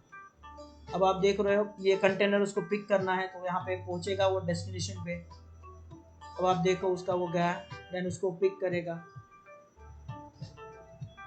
अब ये वर्चुअल ग्लास से देखो ये डायरेक्टली इसको स्कैन कर पा रहा है कि ये स्टॉक क्या है, उसको स्कैन कर पा रहा है, उसको सॉर्ट कर पाएगा कि ये प्रोडक्ट ये है, ये चीज़ ये है. अब देखो ये गलत है उसको, तो उसको वहाँ पे वर्चुअल और ऑगमेंटेड रियलिटी की मदद से पता चल जाएगा कहाँ पे रखना है, ये सारी चीज़ उसको पता चल जाएगी. Right. So this is your industry 4.0. आपकी अलग अलग टेक्नोलॉजी का यूज करके इसको यूज किया जाएगा. तो इंडस्ट्री 4.0 क्यों जरूरी है, तो उसके कुछ रीजन है कि जैसे मैंने बताया ना कि बेटर क्वालिटी मिलेगी, प्रोडक्टिविटी और बढ़ जाएगी. इंडस्ट्री 3.0 से प्रोडक्टिविटी बढ़ी थी बट अब और बढ़ जाएगी. देन आपकी डिसीजन मेकिंग, जैसे आप पूरे आपके पास पूरा डेटा आएगा, वो डेटा का एनालिसिस करके आप अपने डिसीजन को और इम्प्रूव कर पाओगे. मास कस्टमाइजेशन, मास कस्टमाइजेशन मतलब क्या होता है कि आपके जो इवन इंडिविजुअल क्लाइंट की जो रिक्वायरमेंट होती है उसको एनालिसिस करके आप अपने प्रोडक्ट को उस हिसाब से बना सकते हो. फास्टर प्रोडक्शन ऑलरेडी हमने डिस्कस किया. अब देखो फास्टर प्रोडक्शन उसका एक फैक्ट्स है, फिगर है, मतलब स्टेट्स है कि जो है इंडस्ट्री 4.0 इम्प्लीमेंट होने के बाद क्या होगा, speed up the manufacturing process 120% in time needed to deliver, मतलब 120% वो ग्रो करेगा टाइमली ऑर्डर को डिलीवर करने में, और उस प्रोडक्ट को मार्केट तक पहुंचाने में भी 70% का आपका इंक्रीज होगा with the help of industry 4.0. Mass customization मतलब आप अपने कस्टमर के हिसाब से अपनी कस्टमाइजेशन अपनी प्रोसेस में ला सकते हो, कस्टमाइज प्रोडक्ट बना के आप सेल कर सकते हो. Then better quality, better quality में मतलब क्या, देखो एक सर्वे है यूरोपियन कंट्रीज के जो मैन्युफैक्चरर है, तो 1989 में उनका जो प्रोडक्ट था वो मतलब जो 500 प्रोडक्ट, मतलब उसमें 1000 में से उनकी इस हिसाब से डिफेक्टेड प्रोडक्ट निकलती थी. अब आज 2015 में जो सर्वे होता है उसमें 12 प्रोडक्ट उसकी डिफेक्टेड निकल रही, तो उससे उनका जो एस्टिमेशन जो है 160 बिलियन यूरो उन्होंने सेव किया है just with the help of this industry 3.0. उनकी क्वालिटी इंक्रीज हुई है उससे. उसके बाद प्रोडक्टिविटी में भी इंक्रीज हुआ. क्यों? क्योंकि जैसे मैंने अभी एग्जांपल दिया ना, ऑगमेंटेड रियलिटी से क्या होगा कि जैसे कि आपका कोई प्रोडक्ट या मशीन आपका कोई भी प्रोसेस में खराबी आए, तो ऑगमेंटेड रियलिटी की वजह से आप डायरेक्टली उसको फिगर आउट कर पाओगे, तो उससे आपका प्रिवेंटिव मेंटेनेंस जो है वो कम होगा, तो आपका डाउन टाइम कम हो जाएगा, और आपका 50% डाउन टाइम कम हो जाएगा, और उससे आपका 20% प्रोडक्शन बढ़ जाएगा. तो प्रोडक्टिव मेंटेनेंस, आपका मेंटेनेंस टाइम के अंदर कॉस्ट मतलब टाइम भी बच जाएगा, उससे आपका प्रोडक्शन भी लॉस नहीं होगा. तो उससे 2025 तक $630 बिलियन बचा पाएंगे अगर इस चीज को हम इम्प्लीमेंट करते हैं तो. देन आपका मैंने बताया डिसीजन मेकिंग आपका और पावरफुल होगा इससे. देन इसके अंदर कुछ टेक्निकल चैलेंजेस है अभी that we have to face it. जैसे आपका पूरा कम्युनिकेशन के ऊपर डिपेंड रहेगा, साइबर सिक्योरिटी, क्योंकि पूरा अगर आपका डेटा क्लाउड पे जा रहा है, उससे आप मॉनिटर कंट्रोल कर रहे हैं, तो साइबर सिक्योरिटी और हमें मतलब स्ट्रॉन्ग बनानी पड़ेगी. आपका मशीन्स का इंटेलिजेंस होगा, उसके लिए भी आपके उस हिसाब से थोड़ी मशीनरीज में भी आपको मॉडिफिकेशन चाहिए. देन इतने सारा डेटा कंटिन्यूसली आपके पास आएगा, तो वो डेटा को हैंडल करना रहेगा, उस हिसाब से आपको इंटरनेट कनेक्शन चाहिए होगा. सो धीरे धीरे like Indian government also working on that, हमारी जो गवर्नमेंट है उसके ऊपर भी काम कर रही है. देन कुछ सोशल इम्पैक्ट भी इसके ऊपर आएगी कि उससे क्या होगा कि आपके जैसे कि सोशल इम्पैक्ट, पहले तो हमारे उस हिसाब से हमें स्किल चाहिए, कुछ अनएम्प्लॉयमेंट्स भी आएंगे कि जैसे सारी चीज स्मार्ट हो जाएगी तो जो लेबर है वो लेबर वर्क जो है वो मतलब लेबर की जो रिक्वायरमेंट है वो कम हो जाएगी, तो कुछ सोशल चैलेंजेस भी वहाँ पे है. But this is the future. तो एक सिंपल सा देखो एग्जांपल है प्लांट का कि ये पीएलसी डीसीएस ऑपरेटर यहाँ पे देखे ऑपरेटिंग कर सकता है, ये रोबोट्स काम कर रहे हैं, but at the same time कोई बंदा अपने टैबलेट के अंदर भी कहीं से भी इसको पूरा मॉनिटरिंग कर रहा है। जैसे ये रोबोट जो है वो जो भी प्रोसेस कर रही है वो सारा डेटा पूरा क्लाउड पे भेज रहे हैं और क्लाउड से वो क्या कर रहा है, ये बंदा उसको आराम से मॉनिटर एंड कंट्रोल कर सकता है। So this is industry 4.0 use. तो इससे क्या होगा, हमारी इफिशियंसी बढ़ जाएगी। देन आपका प्रोडक्ट जो है, प्रोडक्ट का जो क्वालिटी है वो इम्प्रूव होगा। प्रोडक्ट का क्वालिटी इंप्रूव होगा तो आपके जो कस्टमर है, कस्टमर भी सेटिस्फाइड होंगे, उसका एक्सपीरियंस भी अच्छा रहेगा। इनिशियल लेवल पे आपको कॉस्ट ज़्यादा लगेगा इस टेक्नोलॉजी को इम्प्लीमेंट करने के बाद, बट इसके बाद आपको मेंटेनेंस से लेके ये सारी चीज़ में आपका कॉस्ट जो है वो रिड्यूस होगा और इससे आपके रेवेन्यू की अपॉर्चुनिटी और बढ़ेगी। सो धीरे धीरे अभी इंडिया में तो बहुत कम इंडस्ट्रीज है जो 4.0 पे काम कर रही है। आपका ओडी में है, देन आपका बोस्क जो है, देन बेंगलोर में एक दो कंपनीज है, they are using 4.0 currently. But धीरे धीरे industry they are switching to the 3.0, मतलब हमारा industrial automation, and later part they will move to the 4.0। So as a freshers you should know about the automation technology. आपके पास ये सारे knowledge होना जरूरी है। अगर आपके पास ये टेक्नोलॉजी का नॉलेज है, then start from the training engineer to your you can be a plant head or project engineer, project manager, and within a short time like 3-4 साल 5 साल तक भी आप ये पोजीशन तक पहुंच सकते हो। आप जैसे कि ज़्यादातर लोग इलेक्ट्रिकल इंजीनियर है तो आप सिर्फ मेंटेनेंस और सर्विस में जॉब करोगे तो आप 15 साल 10 साल भी वहीं पे रहने वाले हैं। बट अगर आपके पास ये इमर्जिंग टेक्नोलॉजी का नॉलेज है, आप उसके साथ वेल हो तो आप within a short time अच्छा ग्रोथ कर सकते हो। You can start your own startup, you can start your own consultancy for doing a programming और giving a service to PLC और मेंटेनेंस। ये सारी चीज़ आप खुद का भी कर सकते हो। अब ये एक करंट मार्केट की जो कुछ सिचुएशन है कि अगर आपके पास एक ऑटोमेशन इंजीनियर हो, आपके पास नॉलेज हो, तो जो आप एज अ फ्रेशर लेवल पे एनुअली 1.29 के से लेके आप, अगर आपके पास 2-3 साल का एक्सपीरियंस है तो you will get like around 3.5 lakh package. And अगर आपके पास 6-7 साल और उससे ज़्यादा एक्सपीरियंस है तो you will get around 7 lakhs of package. So ये जो फैक्ट्स है, ये फिगर है, ये मेरे नहीं है, जो ग्लास डोर है, आप सब लोग को शायद पता होगा कि सैलरी रिव्यू करने वाली सबसे बड़ी वेबसाइट ग्लास डोर, और जो हमारी इंडीड है, इसके ये जो फैक्ट्स है आपके सामने मैं दिखा रहा हूँ। तो if you have a good knowledge then definitely you can get a very good growth in automation. How Softcon will help you, as you all know that we are also providing training in your college as well as we have our training center. So you can also contact us for if you require any type of this type of training in future, you can contact us. ये एक सॉफ्टकॉन के बारे में कुछ है अभी तक जो मैंने आपको बताया नहीं है कि till like 25 years of experience है हमारा। अभी तक हमने 70,000 पार्टिसिपेंट्स को ट्रेन किया हुआ है, इंटरनेशनल कैंडिडेट्स को भी ट्रेन किया हुआ है। We are also in the project, जो इंडस्ट्रीज के प्रोजेक्ट इंस्टॉलेशन एंड कमीशनिंग रहता है। So we have 7,000+ client for that. And जो clients all over the global है, लाइक हमने कुछ कंपनीज के जो रिप्रेजेंटेटिव रहते हैं उनको भी ट्रेनिंग लिया हुआ है, उनका ये लिस्ट है। कुछ कॉलेजेस के अंदर भी हमने ट्रेनिंग दिया हुआ है। करंटली आपकी कॉलेजेस के भी अंदर ये ट्रेनिंग सिमिलरली चल रहा है। नाउ क्वेश्चन एंड आंसर, किसी को भी कुछ क्वेरी हो, कुछ जानना हो, कुछ पूछना हो, कोई डाउट है तो आप अपना माइक अनम्यूट करके आप पूछ सकते हो।